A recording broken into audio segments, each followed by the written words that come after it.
Okay. Almost done.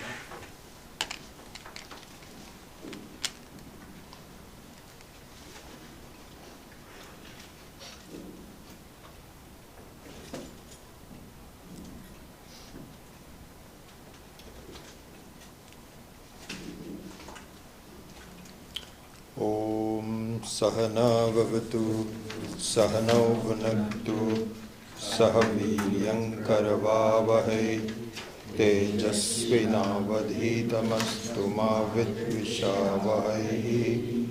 Om Shanti Shanti Shanti. Namah Shri Shankarananda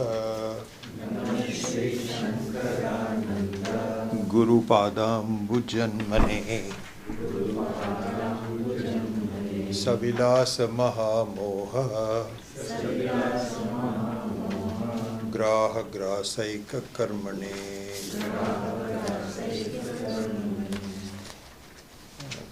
Chant.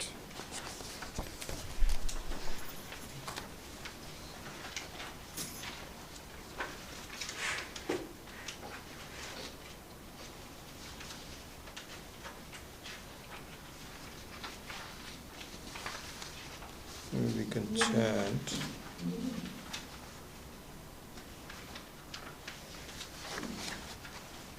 '56 to '59.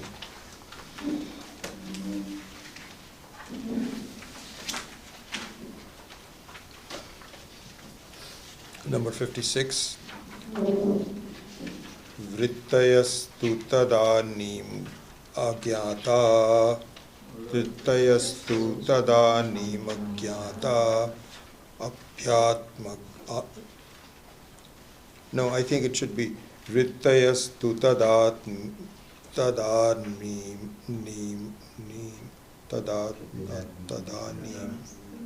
Agyata, I don't know where to drop it. Anyway, Vrittayastu tadanim agyata, Vrittayastu tadanim agyata, Apyatma gocharaha,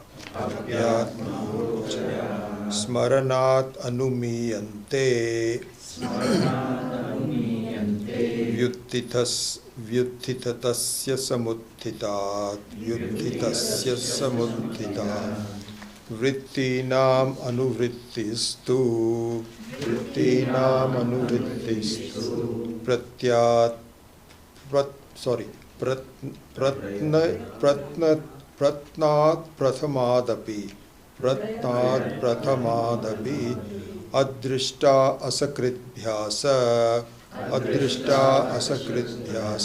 Samskara savichat bhavet Yatha dipo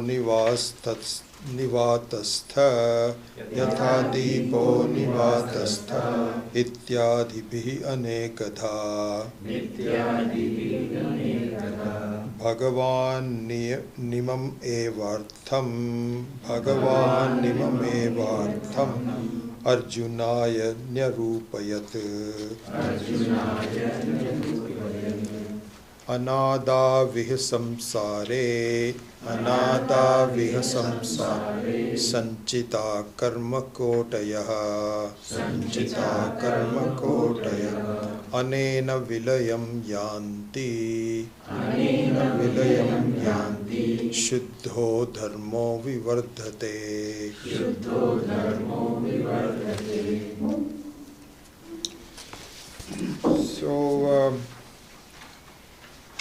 So we are now covering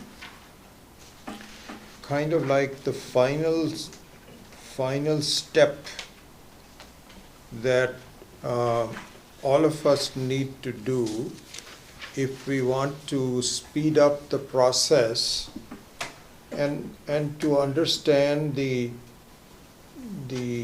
phalam, the result of all this effort that we are doing, including understanding, studying, doing vichara, and so on and so forth, encapsulated by the Shravanam, Mananam, and Nididhyasanam.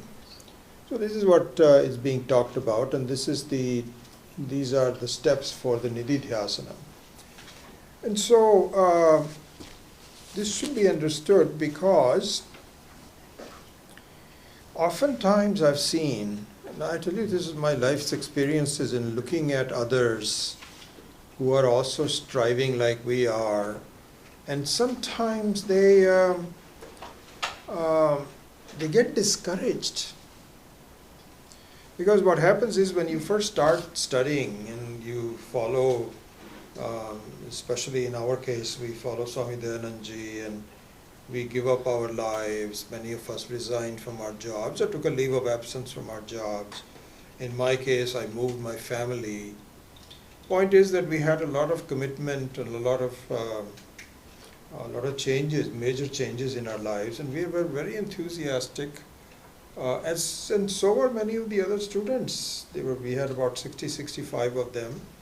And out of the hundreds and thousands of people that Swamiji had given talks to, public talks to, and so on, out of them, about 60, 65 of us were committed to give up our lives and really study this full time. And so you can see this is kind of like the highly committed people, you can see that. And it's interesting, I've been kind of following the lives of everybody. And not that closely, because they're all over the place. So it's not as though I'm an authority on it or anything. But still, it's about almost 40 years have passed since we graduated in 1982, and a lot has happened since then. Our lives have, there's a kind of a canvas of our lives in front, my own, and then I'm just observing the others and so on. And what I find is a gradual disappointment. I must say that. I mean, I'm overstating it a little bit. Gradual disappointment, not improving their lives. They all have their lives improved tremendously. It's not as though they have gone back. They've all really gotten a lot better, and so it's a success, but it's a partial success. I don't see the kind of commitment that is needed continued in their lives. For quite a few of them. Some of them do. So exactly, I must say that I'm just making a point. So there's a reason for that. And the reason is that you feel you're doing better by the listening and studying and, having, many of them have Gita Vichara groups and so on. But the joy, positive joy, which is promised by the teachers and the Shastra, has not come yet. And so, so they're left in a little bit of a limbo because, and the other thing is that they cannot go back to the normal way of living, where you go to movies and you go out and eat and having fun and this, that, or the other, because they have sort of graduated from that a little bit, but yet they have not reached the final stage of doing that. And even in my case also, I can't say that I have become, totally joyous yet. But there is a difference. What I find is that, at least in my case, and probably in many of the other cases also, you find that instead of just wallowing in some disappointment, you keep studying why it is the case. What is not the case? Why that is not the case? Why is it that I'm not having total joy yet? And for those of us that have made a sincere effort, I can just talk about myself, that's all I know for sure. For those of us that have really made this effort to continue to investigate, because the Shraddha has never left me. Because I see it in my own eyes. It's nothing, it's nothing that people has to say, well, maybe it will come. It's not like that. So I've continued to investigate why that is the case. And the more I read, I find we are all on the right track. It will happen. And whether it happens in this life, who knows? Paramatma knows alone. I have no idea. And they say that even an anxiousness to reach the final point also is really not very helpful. It's very much like, the children on a long journey in the car. Are we there yet? So how long will it be more? And you can really sympathize with them. Really, I'm very amazed by, I know the children, these days the parents and the children, the way they behave each other is much better than we did. My parents would just get very mad at us. Shut up! How long have we been telling you? Don't just keep on saying that.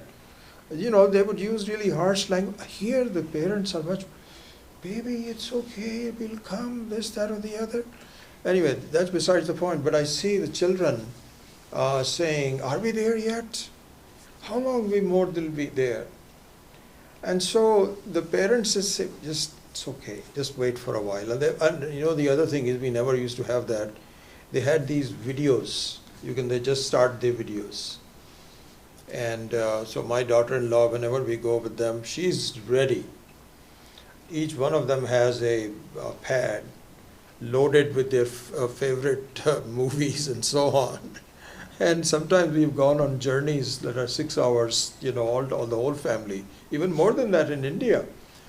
And I'm amazed, these guys are they're nice and busy, there's no problem. Anyway, so this is what happens. So, anyway, the point is that the kids bother the parents at saying, when is it going to happen? When is it going to happen? So what can the parents do? They'll say it'll happen, it's okay, but please don't worry about it. We are getting there. So this is exactly like if we keep on complaining to Ishvara. Why is it that I'm not happy yet? Why is it that I'm not? When am I going to reach there? Ishvara has a plan for us. What is he going to say?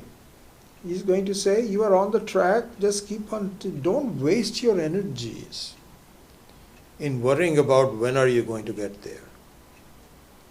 Just go back to watching some videos. Just enjoy yourself because we're going to go there. Don't worry about it. Don't drop off the car and say, this is taking too long. I'm just going to go someplace else. You can't do that. Just stay here and we'll get there. So what I find in my life is that the answers and the questions and the discussions that are taking place in more study, more reflection, we are right on track, really. And slowly, it's getting better. And whether we reach as a Jivan Mukta in 10 years, 20 years, who knows? It depends on when we started and how long the body will last, a lot of the karmas and so on. Some of that will come. So anyway, the discussion at this point is about the gaining of the results that despite study and knowledge has not yet happened. What has to happen? So there, as I mentioned to you last class, and I'll repeat that part of it, that there really are two schools of thought. So one school of thought is, and I can tell you both of them are valid. They're absolutely valid, and a combination of those two has to really happen. And so what was there was, so one is Antakarana Shuddhi, where you have not yet fine-tuned your mind. So this is an interesting thing to see. Antakarana Shuddhi means that the apparatus for viewing your Atma is not tuned yet. Very much like if you're watching the the moon and the stars, you can see them, but they're not in focus.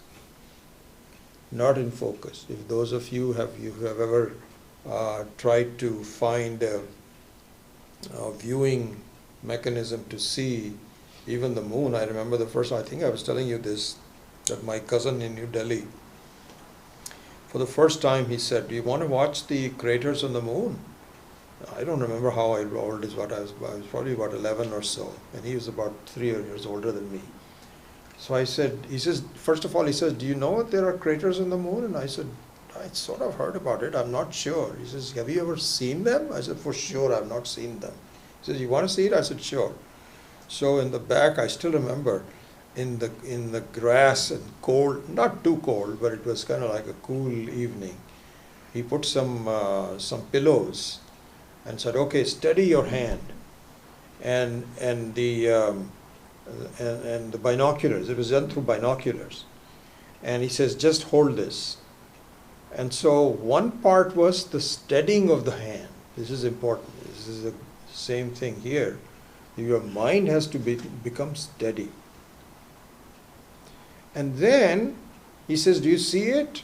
And I said, "Well, sort of, but it's kind of out of focus." So he said, "Focus it." So we moved both the eyepieces, right and the left, and pretty soon it becomes very, very focused. And I said, "Oh, wow. It is really a sight." If you haven't ever done that, I'm sure you have, to look at the craters of the moon. So beautiful. And so this is something like that for our seeing ourselves. So it's not as though you are always there. So it's not unlike the moon that may or may not be seen. Here the subject of what you're viewing is always there, which is yourself. Always there. That's the only thing that is always there. Everything else can come and go, but you are always there. And but it is fuzzy. It is not focused. You have a kind of a vague ideas. And in fact, the vagueness of the idea, the vagueness of the vision about yourself culminates in, results in your feeling, "So what? So what?" I still remember when Swami Tattva ji was here one time in one of the satsangs. One of the students, I still remember, I know who he was, I won't mention him, but he said, "Swamiji, all this, what you're saying makes a lot of sense. This is so wonderful. But my mind is saying, so what?" So Swamiji looked at me and I looked back at Swamiji, and we concluded, this guy has not yet understood. This is what it is. His vision of the self is still too vague. And yes, he has some Shraddha. He likes the words that Swami TV is saying, all of that.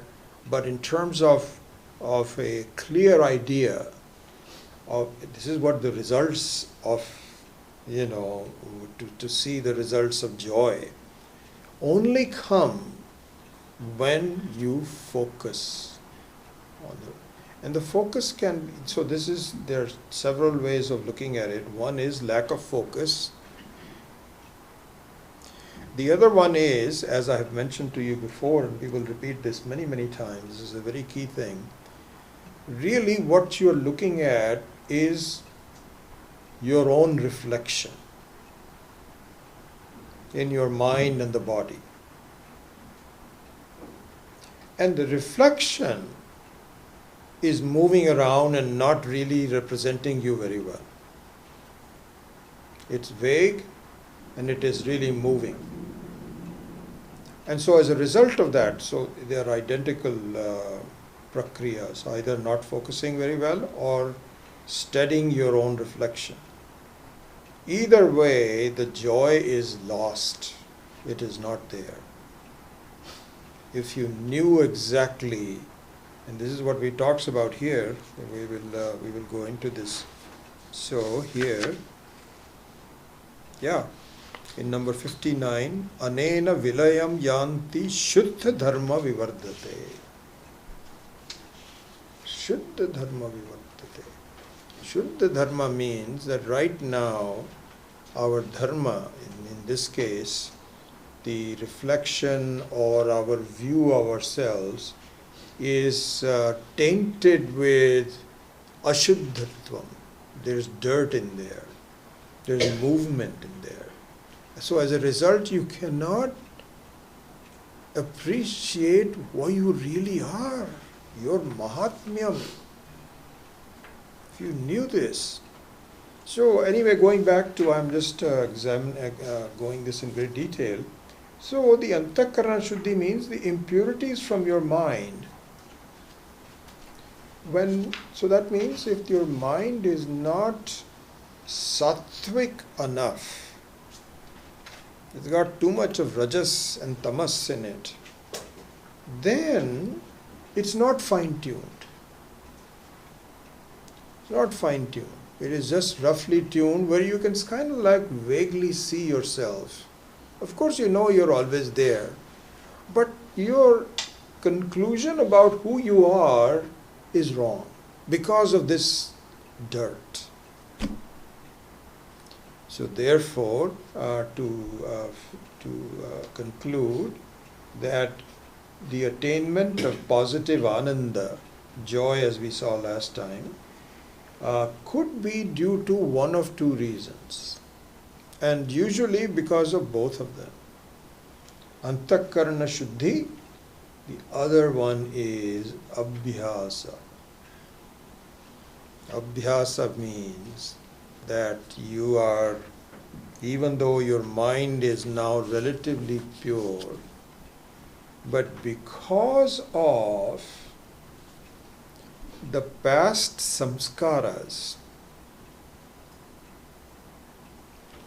you are not yet able to steady your mind.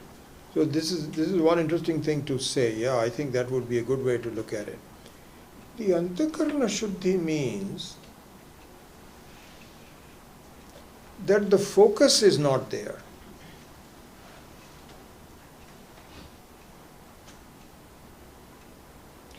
And abhyasa means that the focus may be there, but your hand is moving too much. You see, I think this is a good way to look at it. So it could be that I still remember. In fact, if you're holding a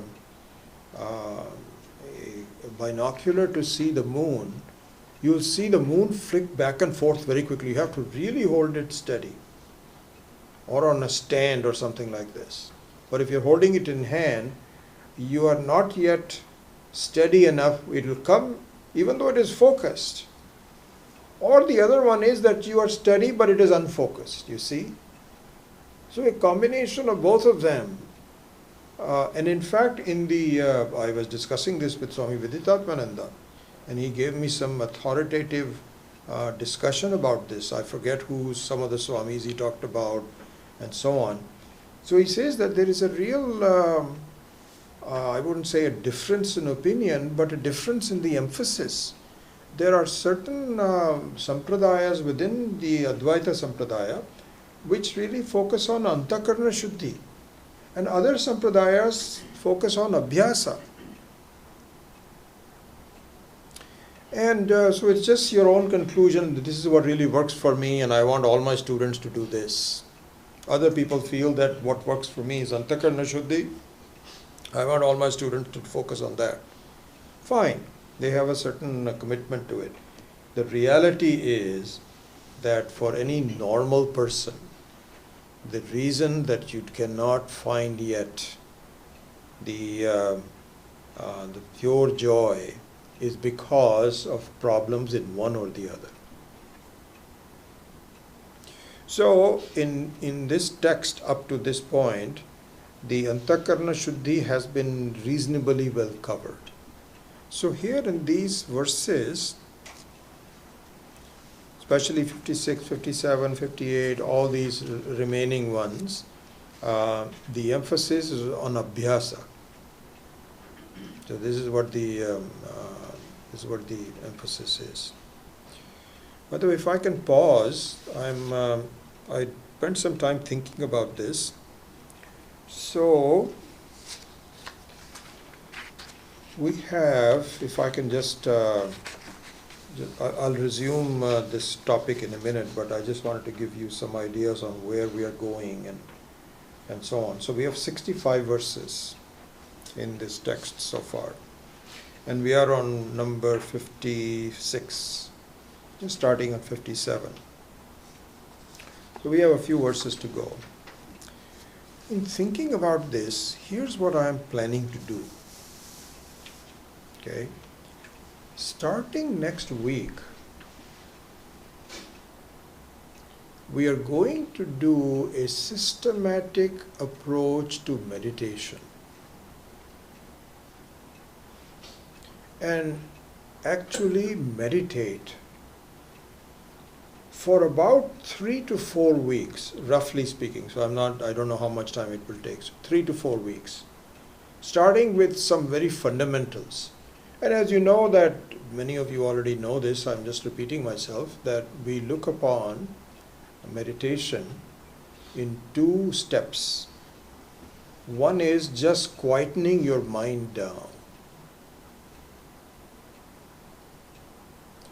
And so this is abhyasa, and and so actually speaking, our teachers have come up with a method of compressing the Patanjali Sutras, 8, the Ashtanga Yoga, into some simplified way for Vedantins. And so we will go into that. It will take us maybe 2, maybe 3, maybe 4 half-hour segments. So we will do 3 or 4 half-hour segments with meditation starting next week itself. And I'm thinking we might even invite our other students to also come to join us if they want to do it, if they are free on Tuesday night. Or they can listen to or watch the videos or something later on. But at least for Tuesday night, I think I'll invite everybody to come, and we're going to do a systematic meditation for about 3 or 4 sessions. Then for another hour or so, we will cover the rest of these texts. So with this, I think in roughly 4 weeks or so, starting with next week, we will, number 1, finish the text and also have gone through the meditation in a systematic way. Okay? Then we will do the entire revision of the text. Not sure how long it would take, but I would say probably minimum of 2, possibly 4 sessions where we do all of them like we have done in the past.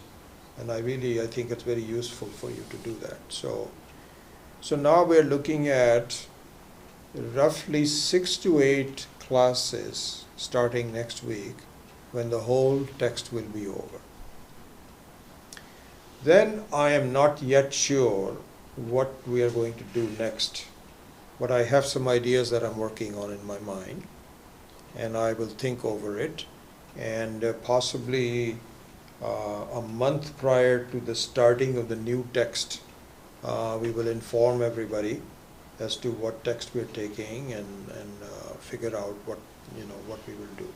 So that's kind of like a plan that I have in my mind. So consistent with that, sometime this week, I'm going to send you a written summary of the steps of the meditation. Oh yeah, I didn't finish it. So what we're going to do in the meditation sessions, let's say 4 sessions for the sake of assumptions right now. First two sessions will be getting the mind ready for meditation. The next couple of sessions we will actually do some Vedantic meditation. So step one will be preparing, the second one is an introduction to the meditation itself. Again, we have done that before, but we will finish doing that. So that's how we will do it. Okay, any questions on that? Okay, so that's the plan. So for now, let us continue with an analysis of the text itself and the overall structure of what meditation is meant to do. See, so Nididhyasanam I have already given you, just a summary. Nididhyasanam is where you have put it all together and you are reasonably clear about the subject matter, but yet you are not joyful, as you should be. What is the reason for it? This is what we will examine, and this is what we are basically studying here. Okay? So, what we had done in 56, a very quick revision on verse number 56 was, by the way, one other thing, sorry, before I go further. These verses are somewhat difficult, and Swami Vidyaranya and therefore the commentary by Swami Maheshananji goes into some detail that perhaps are more focused on the advanced students, sannyasis, but may not be relevant for us to the same degree. They're all relevant to a certain degree, but not to the same degree. What I find is what you might do, something I have not really been referring to much at all, is this book by Swami Shuddha Bodhananda, which I think you all have. And here you may want to review the verses starting with 56 onwards, just in the last 9 verses. And so the English translation. I have done that, and with a couple of small minor changes, I think he's pretty good. I think that you will enjoy reading that. So I just thought this would be a good thing to do. But I'm still going to follow Swami Maheshananji's book for most cases. So in verse number 56, what he said was,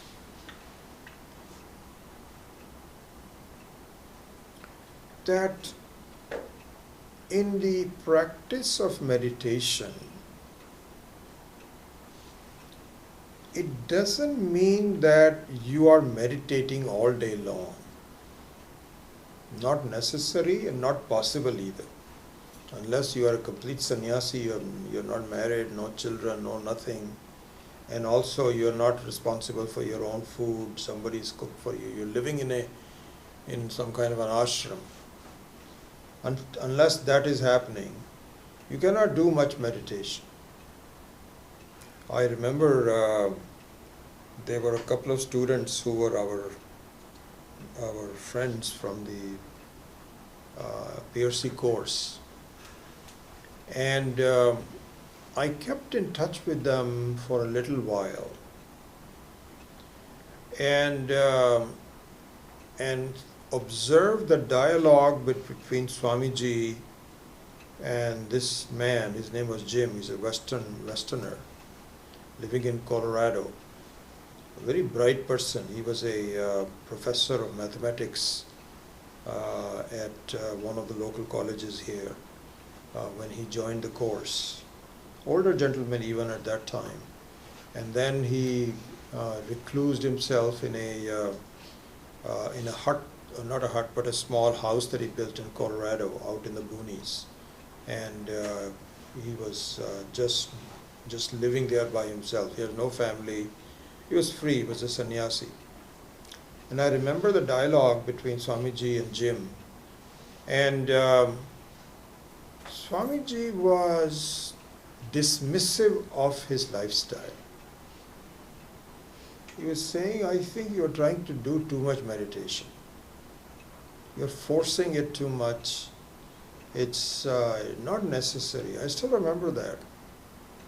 Uh, and um, and so, going back to number 56, here Swami Vidyaranya says it's not necessary that you're meditating the whole day. What is necessary, however, is, and the example that Swami Mahesharanji gives is an excellent one.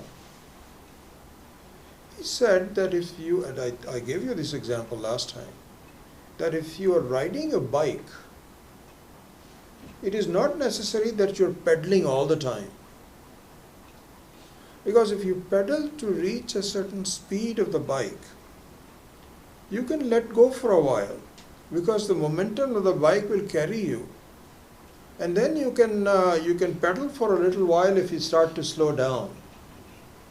So meditation should be done intelligently, not all the time, but it really should be done very regularly. There's no doubt about it.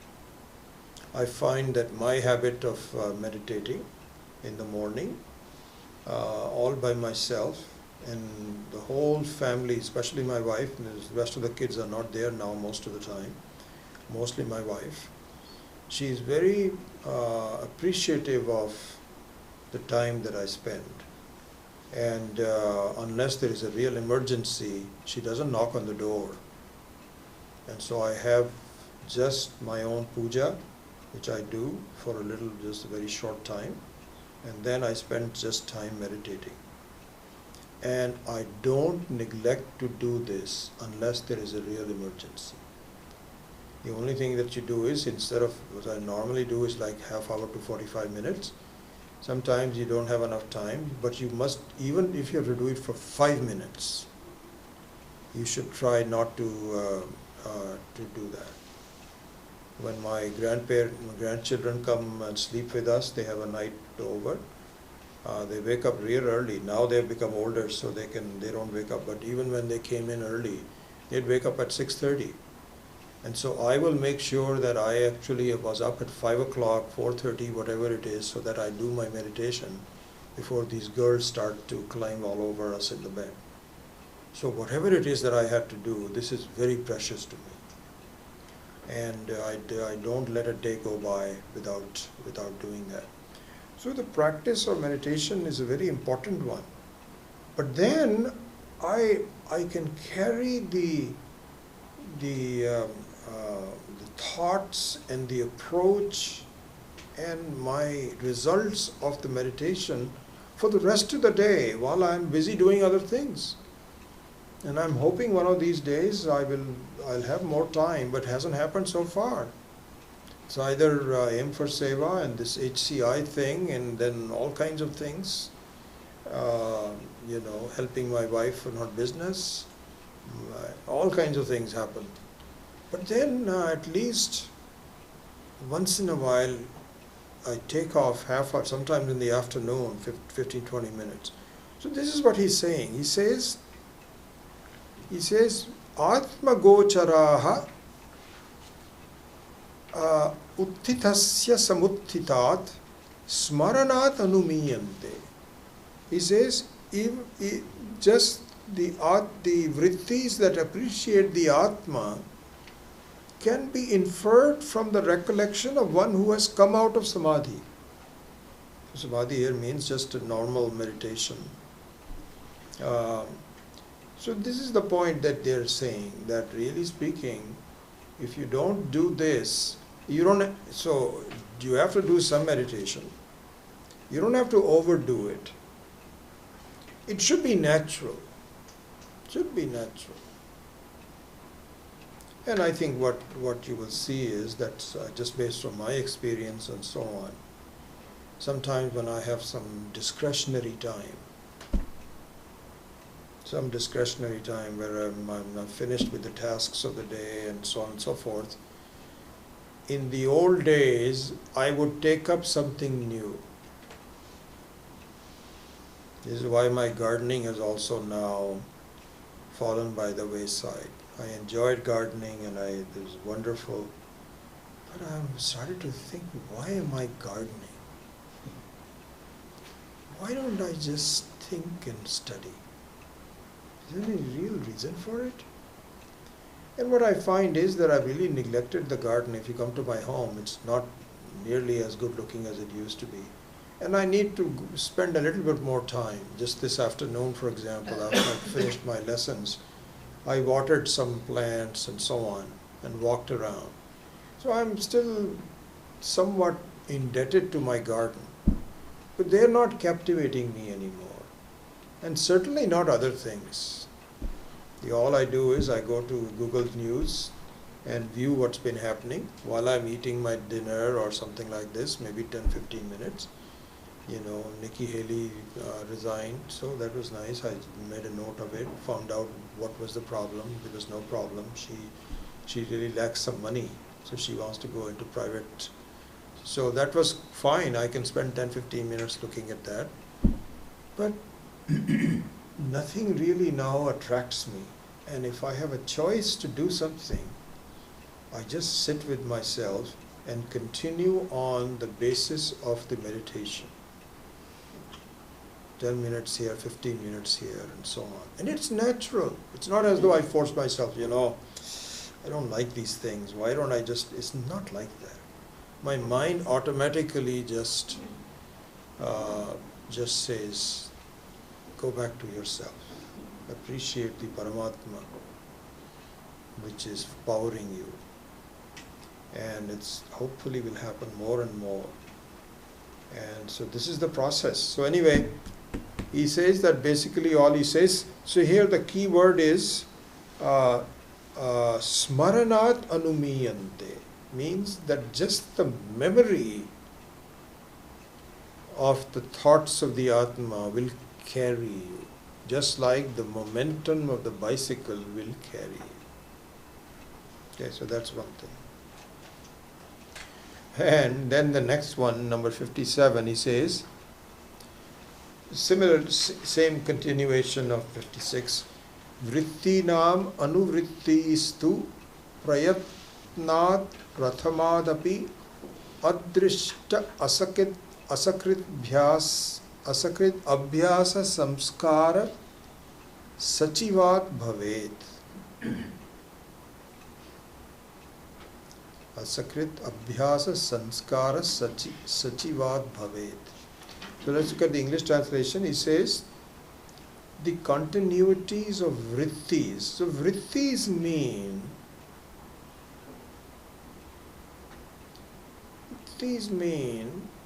the thoughts in your mind. Thoughts in your mind. So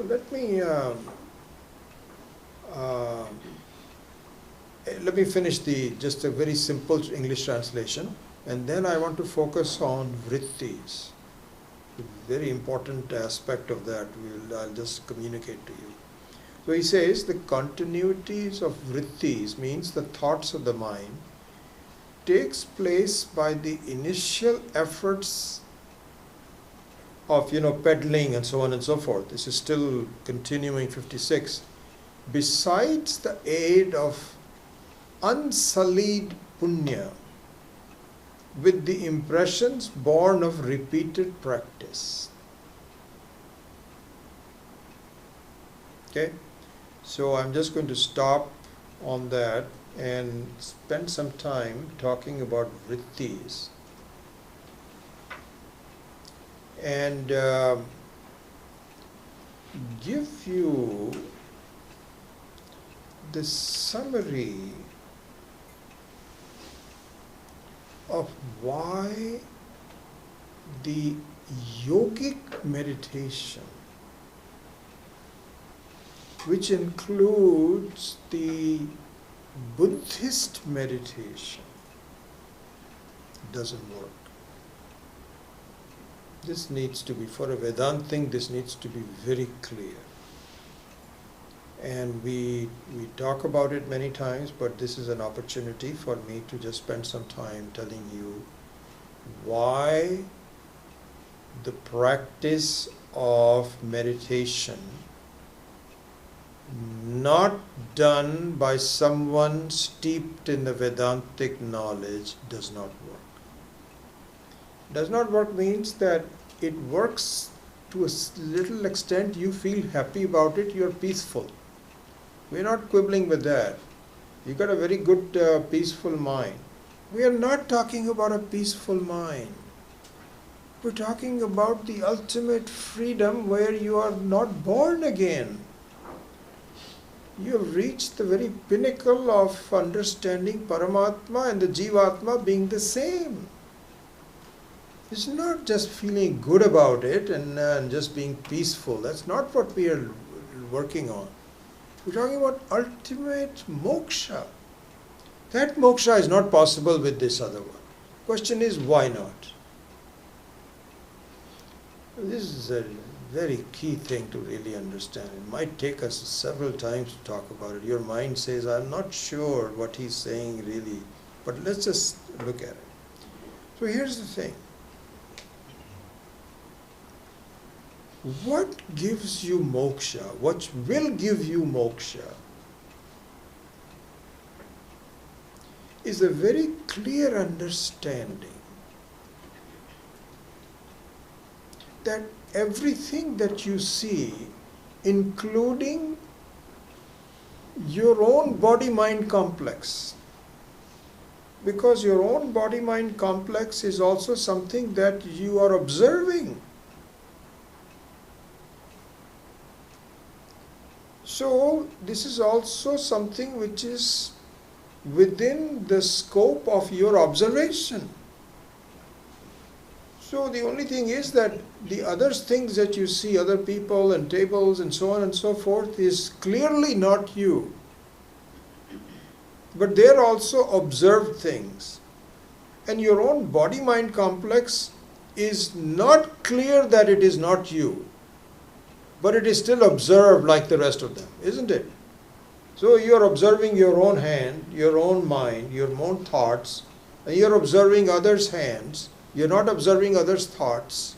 That's too subtle for Ishvara says, let them have their own thoughts. You can see the effect of those thoughts. If a person is angry, his speech will be slurred.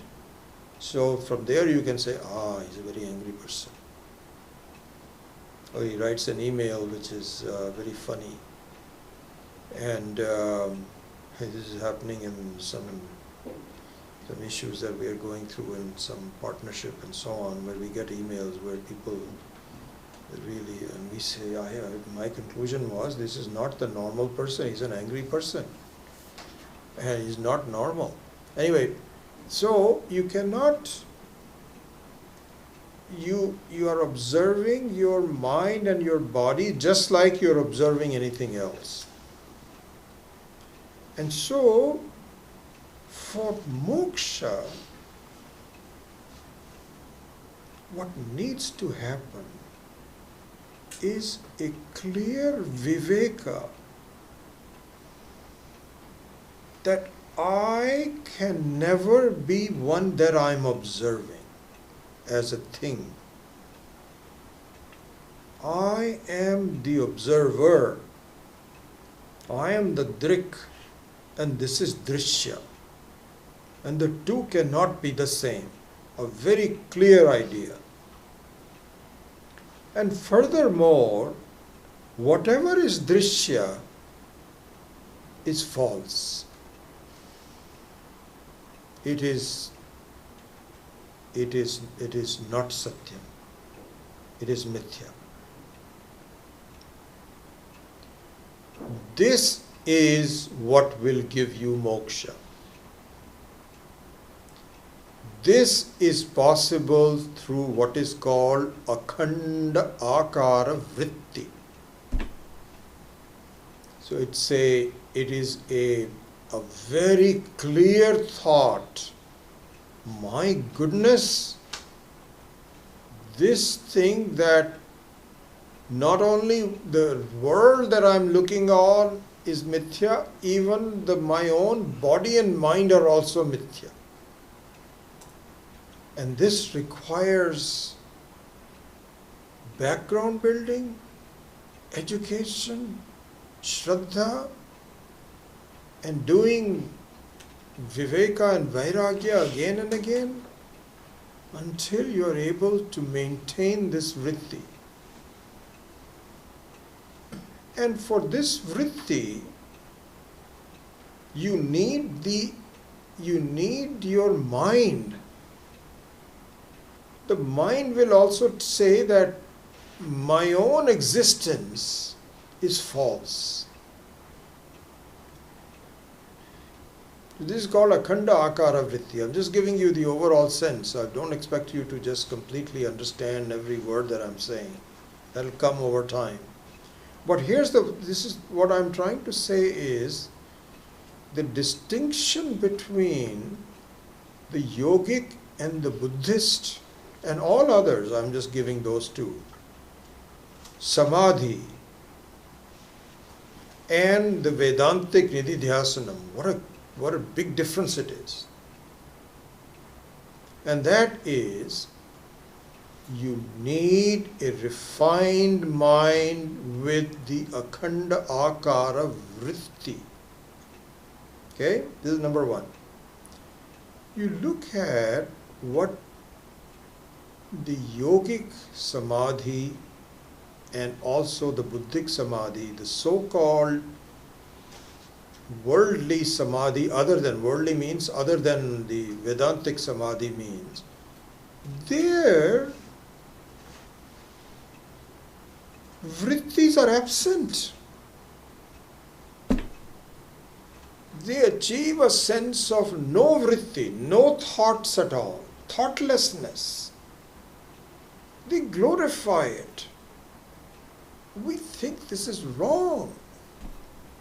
And the reason we think it is wrong is as follows. Please see this clearly. The reason we say is wrong means not useful ultimately. You may enjoy it for a while, is you have not dismissed the world as Satyam.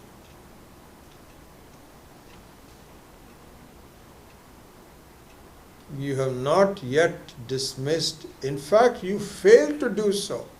Why do you fail to do so? Because the vritti which is necessary to label the whole world as mithya is absent. See this? The vritti itself is absent, and you need the vritti to be able to say that, my goodness, the thoughts of myself as Satyam Jnanam Anantam are different from my thoughts as Asatyam Anantam and Ajnanam. In other words, the difference between Atma and Anatma. That vritti frees you. And if that vritti itself is not there, the consequence of that is that the Buddhist meditation and the yogic meditation continues not to dismiss the world as mithya. So as soon as their meditation is finished, the whole world reappears as a satyam which is false. This is a very important thing to see. So therefore, that's what I will say, the vritti, the continuity to the vritti. So now this vritti means a form of the mind where this thought is very clearly seen. This is what is called vritti. So this, what will happen is, or I can tell you from my own experience, that this vritti of saying, my God, this is true, I can see this. But then the window closes and the world appears real to you again. Even now, for example, the world appears real to me. Even though I know it is not real, at least the impressions in my mind is this is real. Your body is also real, these are also, which is false. Which is false.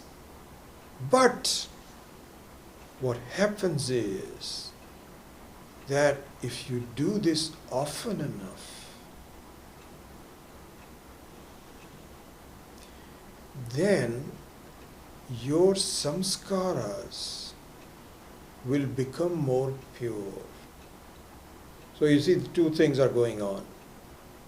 There is a samskaras which comes from anadi, from the millions of lives before, which tells you this world is real. You have now started a new track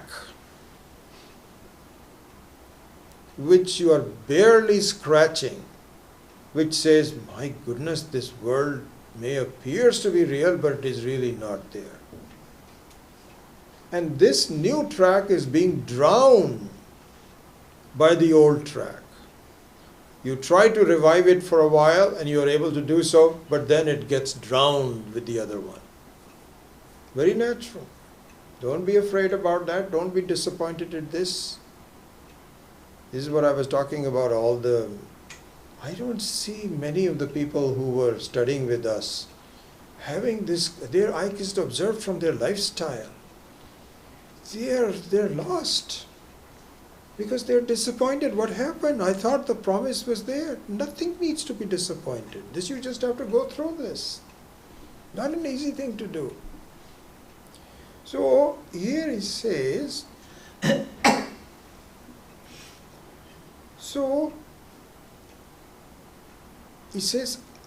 adrishta asakrat abhyasa samskara sachivat, by the aid of pure punya, unsullied punya, together with the impressions born of repeated practice. So two things are involved. One is you can force, what you can do is practice. This is where abhyasa is necessary. But also, your old samskaras need to be changed. So when you say unsullied punya means, Swami Maheswaranji actually has talked about this, and I can confirm it from all the previous teachings that I've had with Swami Dayanandji also. What happens is, you can see from your own experience also, what you find is that sukha and dukkha, pleasures and pain, both of them are not pure. Not pure in the sense that the result of, so any sukha that you have is a result of punya, and any dukkha that you have is a result of papa. This is for sure. But the two of them are mixed up. You never really have a pure joy or a pure dukkha for that matter. So it's easier to see in pure joy. When you have some joyous experience, immediately some non-joyous thought will come. Now, I know that once in a while we end up going to either with my wife and I really avoid going to these expensive restaurants. Really, that's one thing I cannot really like. And we end up going with some friends, and they're all saying, "Wow, isn't this beautiful food?" And I am enjoying the food, but at the same time I'm saying, "This entree is $25." And my thinking is, why am I spending $25 on this? I'm happy to eat dal and roti. This is just as joyous for me. So you can see that the joy of having a good meal is sullied by the dukkha of how much money this is costing me. Especially if you go to San Francisco. Oh my goodness. Do you know in San Francisco, if you get 20% tip, they are not happy about it. You have to now give more than that. And plus they have a medical and some kind of a medical tax on top of that. Plus the sales tax. And if you have a $20 meal, it ends up being about $35. It's ridiculous. Just amazing. So anyway, the point is that any sukha is not immediately is sullied by some dukkha. Even though you're having meditation and so on and so forth, suddenly you say, my God, I have to go to office. I have so much work to do. You get up in the morning, you're peaceful, then you say, oh, what a day, today is Monday. So it's all mixed up. And so it's a result of a mixture of papa and punya. So slowly what happens is, two things happen. One, you have abhyasa. That was saying repeated practice, abhyasa. Asakrit abhyasa. Adrishta asakrit abhyasa samskara sachivad bhavet. So adrishta means your previous samskaras. Slowly, if you keep doing it, not only will the practice help you, but your punya will become purer. Because this is an interesting thing, all of us have unlimited punya and unlimited papa in our sanchita karma. Unlimited. This is part of the issue that we have. There are schools of thought within the Hinduism which says, no, I think I'm going to remove all of my papas by just doing good karmas, and then slowly, new karmas will be good, all the old karmas will be gone, and I will be happy. We say it cannot be done. Because the punyas, the samskaras are infinite. Can never be done. Absolutely not possible. You can only only get out of it by understanding that there is no papa, no punya. Both of them should be discarded. Swami Maheshanji gives a very interesting story. So there was a king who sometimes these kings are very they have finicky minds and so on. So he told his people that I want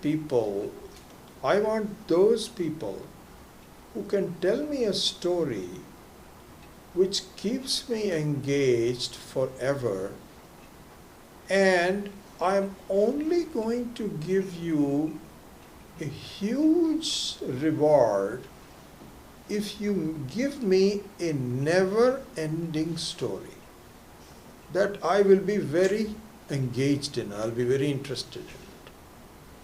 So a lot of people came and they're thinking, after a while he'll get bored or something, but he was sitting there saying, yes, what's next? And they cannot continue with the story at all. So that reward went unclaimed. So there was this wise guy who says, I think I can tell him something. So he says, I'll do it. So he says, okay. So he started the story. He says, there was a very big businessman, very rich businessman. So king said, yes. What kind of business does he do? He used to do grain business. And so what he would do is to store a huge amount of wheat in his storehouse. So he says, oh, that's interesting. So he says he built it and he secured it from all sides so that the mice don't get in. So the king said, yeah, that's a good idea, good, wonderful. And so then he says he was stored it and he says, now I'm very happy. And he just went to sleep. And then what he found was that these carpenters, they left a tiny little hole somewhere. So this sparrow was able to go in and out from this hole. And so the king said, wonderful, that's interesting. What's next in the story? He says, okay. So the sparrow goes inside the storehouse and he picks up one grain of wheat and he comes out and he feeds his kids and so on and so forth.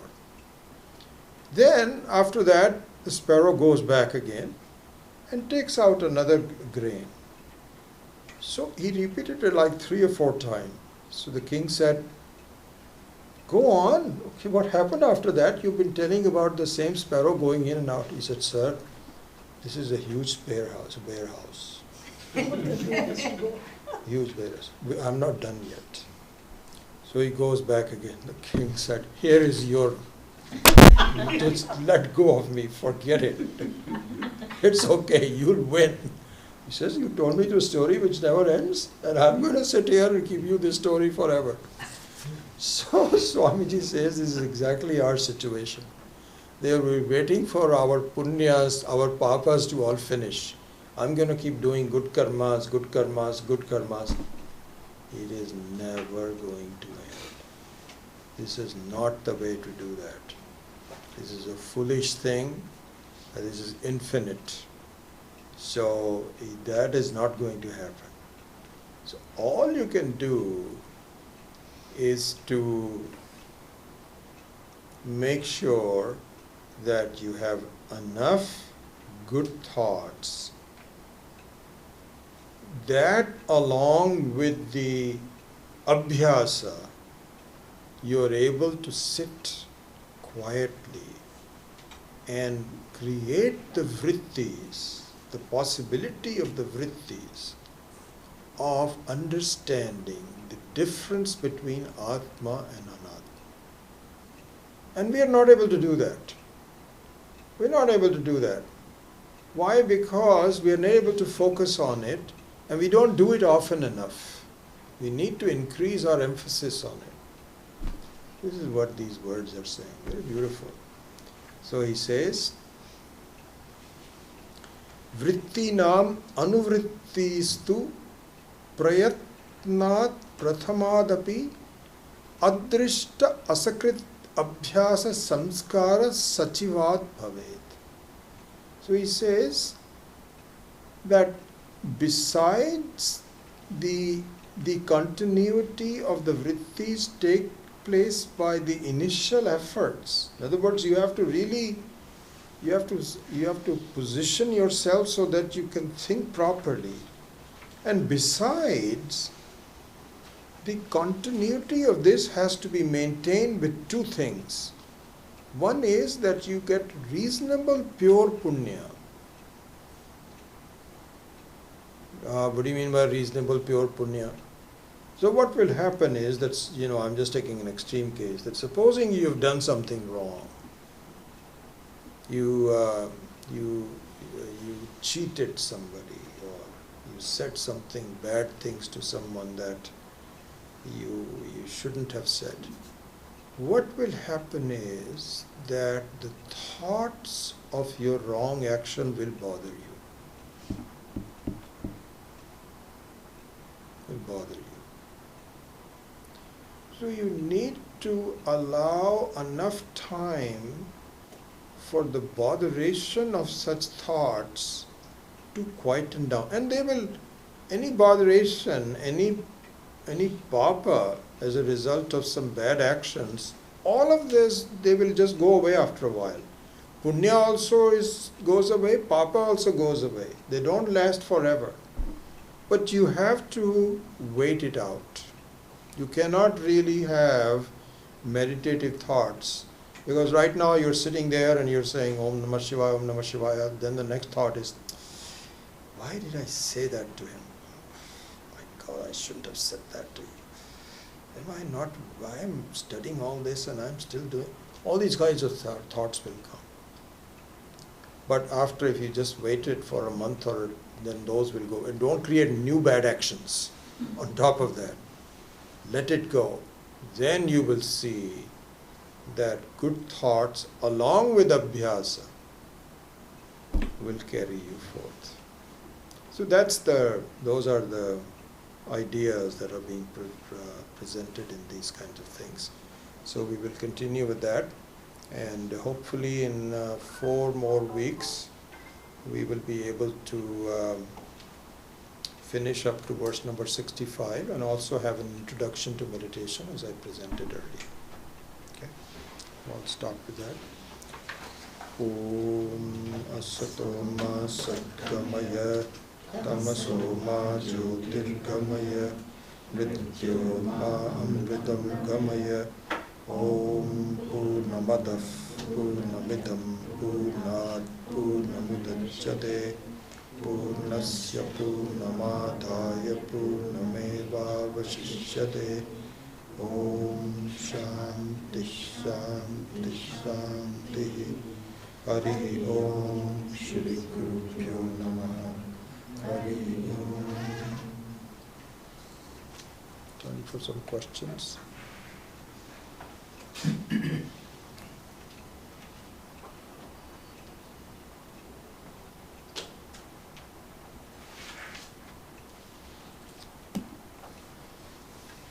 Yeah. You know, when you said that, and maybe I didn't understand correctly, is that during Antakaran Shuddhi, you have to develop more positive thoughts, and the ultimate knowledge will come through developing that rather than through intuition gained through meditation. Did I understand that correctly? Or No, I didn't say that. I didn't say anything about positive thoughts, intuition. No, nothing of that. I mean that's Manovritti is what I was translating. No, so here's the thing. What happens is, classically, I mean, let's just review it. Whether I said it or not, I don't know. But here's the thing. The result of antakarana ashuddhi, of the non-purity of the mind, the result of that is your mind continues to be occupied in focusing on inconsequential, outside-oriented things, as opposed to the consequential thoughts about yourself. And yourself, which is nothing but an expression of Paramatma. You're unable to see that.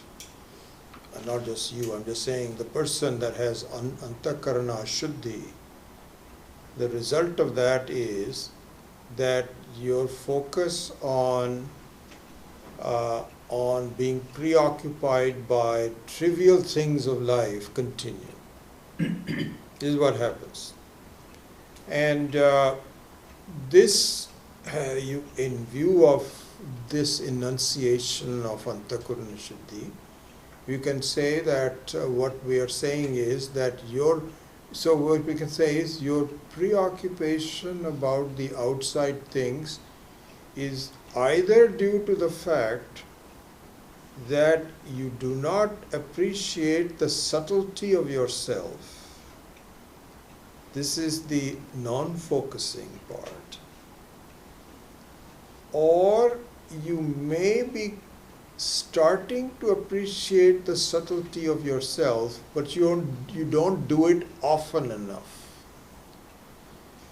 Due to bad habits, you cannot sit down and really do abhyasa. This is all we are saying.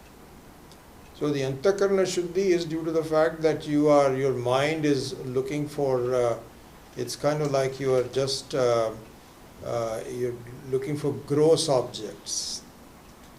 And gross objects means that your appreciation for, it's kind of, in a way, supposing you have, let's say, an apple. There's not an exact example, but you can see that, just to make a point. So, a child or even a normal adult is happy with just eating the apple. But suppose you go to a higher graduate school study where they are understanding what makes an apple an apple. What is the DNA structure? Is much more subtle. So in a way, we are like apple eaters as far as the world is concerned. We are just doing, this person is a good person, this is a bad person, what do I need to do? Normal things. We don't appreciate the very subtlety of it all, how it happens. What is my role in this? What is consciousness?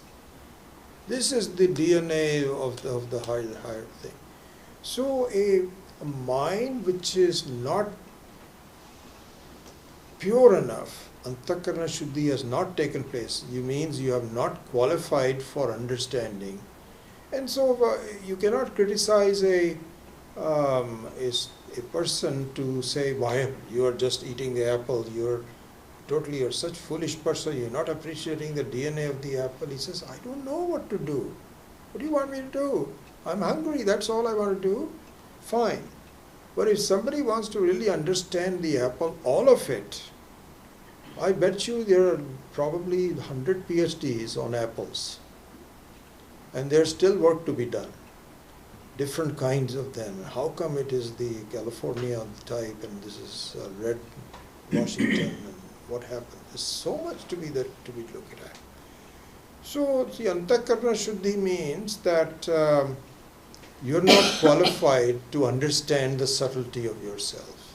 So be so. Try to be qualified if you want to do that. In the case of the apple, it doesn't matter very much because, either it doesn't matter whether you want to understand the genesis of the apple. You just enjoy it. In the case of the Atma, that is not the case. Because it is very important to have a PhD towards the Atma. You have to understand all the intricacies of it. So that is the real reason for antakarana shuddhi. And despite that, if you have some antakarana shuddhi, then, and this is also another way of looking at it, this is called viveka, but you don't have vairagya. You don't have vairagya, means you have some theoretical viveka and so on, but you are still acting foolishly. You're still looking at trivial things of life. That means it requires vairagya. So vairagya here would be akin to abhyasa. And abhyasa you cannot fool it too, as I was saying, that you cannot force it to say, oh, I must talk about, I'm not going to do this. Inside your mind you say, oh, this Senate confirmation is coming up, I wonder how that's going. And inside you're saying, no, but I want to really, that doesn't happen. You have to understand, let Ishvara take care of the Senate confirmation, I don't care. Whatever happens, happens. So that's the kind of thinking that we need to do. So it's not intuition or, none of those words are relevant in the Vedantic. It is all antakarana shuddhi, meaning that you should not be purely focused outside. If you are focused on the outside, you should not forget who is looking at the outside. Make sure that you incorporate the Atma in the Anatma. So all of those things. Anyway, long answer to a short question.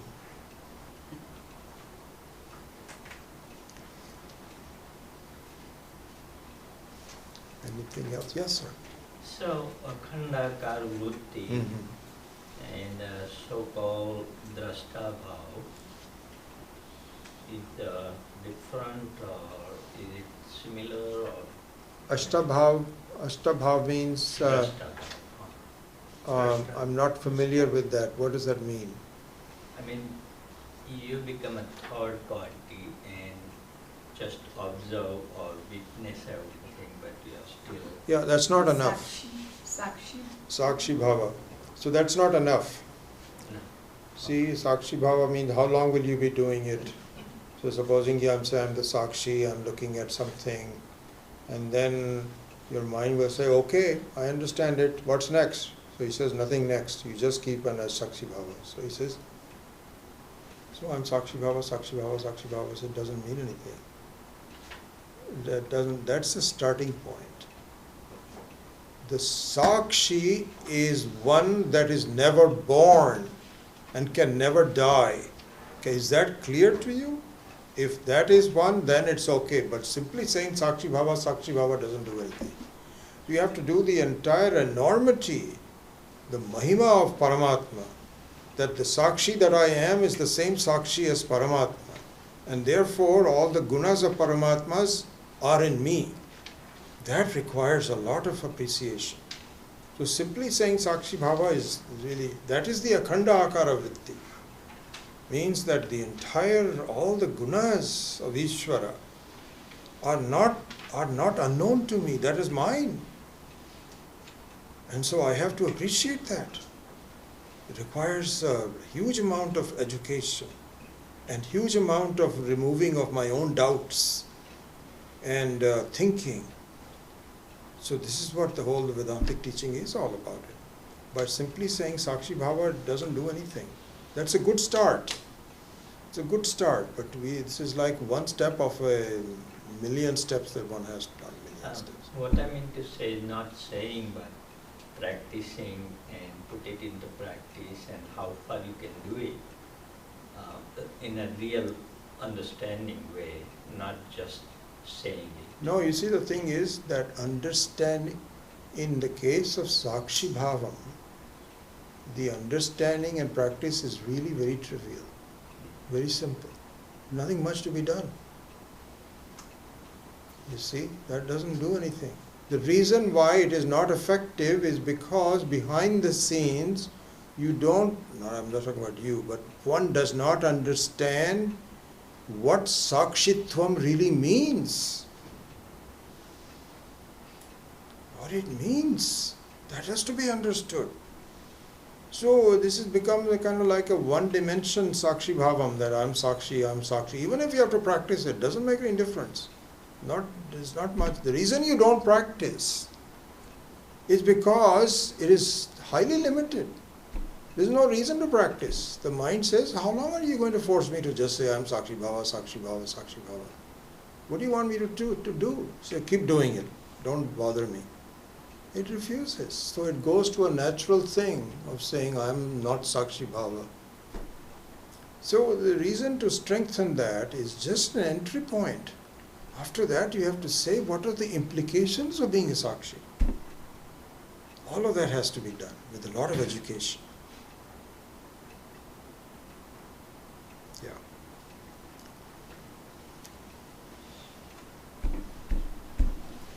All right. So we will start with this different track from next week on the meditation and so on and so forth.